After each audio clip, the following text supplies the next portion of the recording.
Alright people, Mike Saladin here again. Welcome back to more Baldur's Gate 3. This is the Intellect Devourers on the beach right at the start of the game after you get off the Nautiloid ship. A lot of people, they actually just run into that fight and get overwhelmed by it because your only party member at this point is Shadowheart.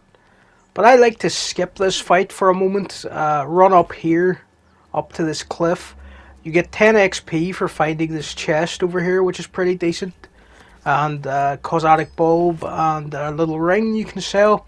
And I also like to take the chest because you never know when you might need it to use as a barrier somewhere, like to block a door or something.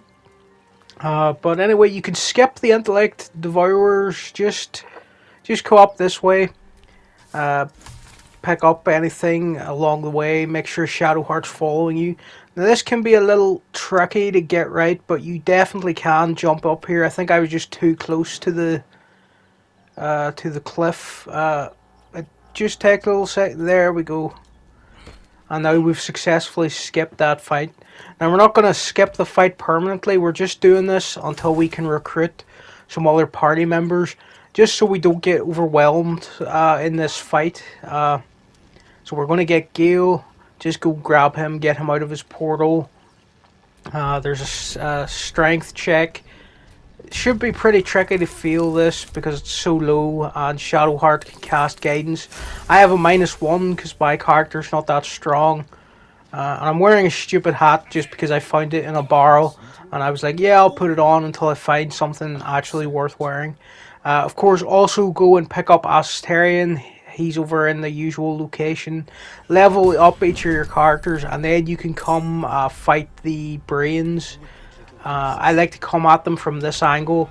Had Asterion start with a little stealth sniper shot. Just hide him over here. And I like to split up my party and have them take their turn individually just to start off a fight. So everybody's in stealth and can get a little like stealth check. Or like stealth advantage, I should say. So that's that first brain down. There's 2 of them left. This guy, he's next to a Nautiloid tank. I really don't want to blow it up, because picking up Nautiloid tanks and using them as like explosives against hard bosses can be pretty useful. So yeah, my main character, they're just going to stand around here now. And I think I'll get in Gale. He's also separated from the party back here with Shadowheart. It's not going to be much use that he's in stealth, but we'll throw in Ray of Frost.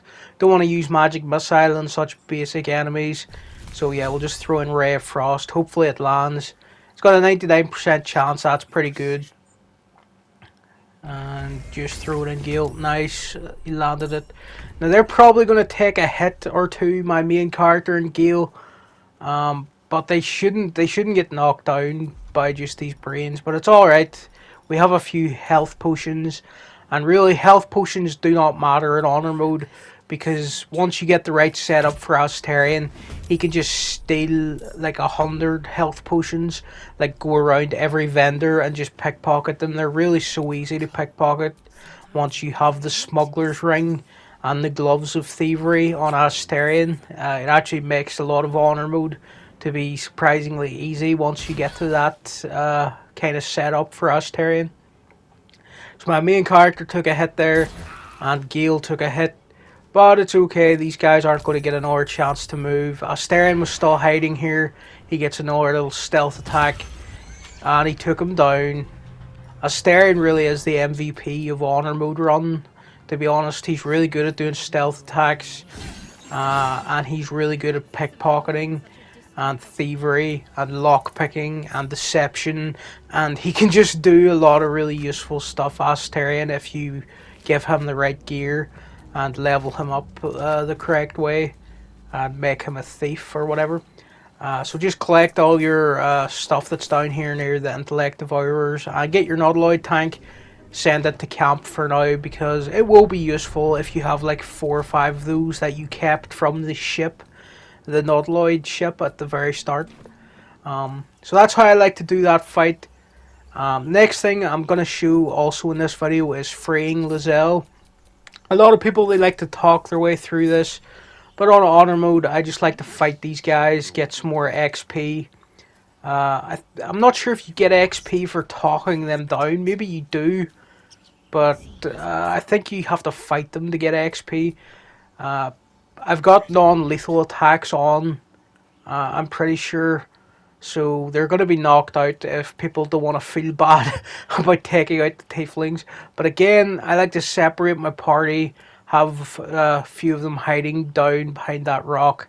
And Asterian's going to jump up onto this rock here, just to get a little bit of high ground on these guys. And then we're going to target the guy nearest to Lae'zel. Get a little stealth shot in on him. This should do some decent damage.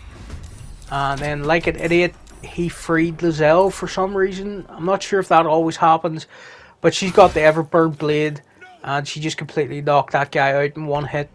So this was really going perfectly, to be honest. And they're both surprised. So Asterion can hide, and now I can move my other characters in one by one again. Shadowheart is standing up for some reason. I'm pretty sure I had her stealth. Oh well, it's not going to matter too much, because my ranger's going to get a stealth attack.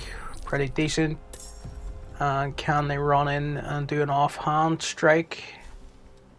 Yeah. Just go in and do that. And let's see. Shadowheart, yeah, she's been caught for some reason. I don't know why she stood up. And Gale, he's still in stealth.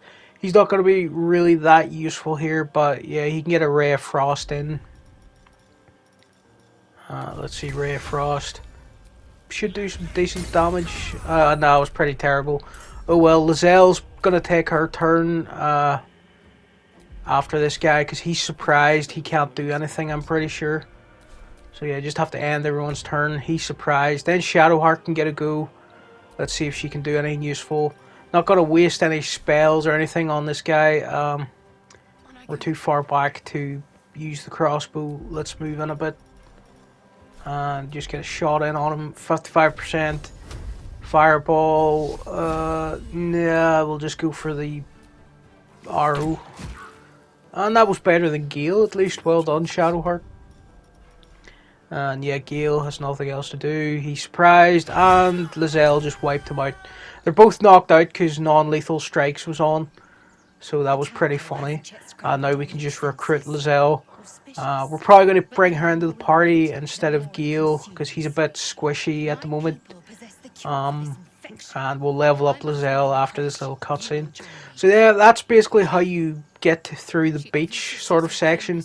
Some people, again, they run into that Intellect Devourer fight with just them and Shadowheart, and they think it'll be easy, but they kind of get overwhelmed, and Shadowheart can miss a lot of strikes, and it's just better to use that sort of secret path to jump up the cliff and go recruit Gale and Asterion. And if you really want to destroy those Intellect Devourers, you could go get Lae'zel first and then bring her to that fight.